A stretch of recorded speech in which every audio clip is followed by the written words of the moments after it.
in terms of new cases of cancer. We have close to 28,000 cases of deaths that are directly attributable to cancer in the country today. Cancer is the third killer, if you will, in the country today. It's a growing burden that is straining the health delivery system. And therefore, the partnership here between Varian Systems and MedHill comes in handy to be able to support the existing capacity in treating cancer in the country today.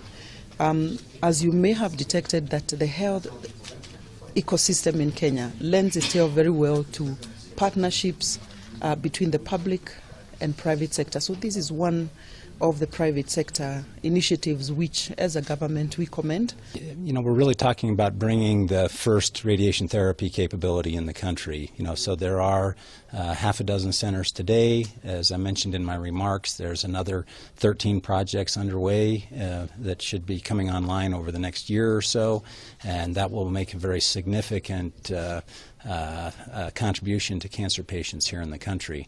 Having said that, the existing things, you know, it's really about providing access to care. So this is a new capability that's really being brought into the country.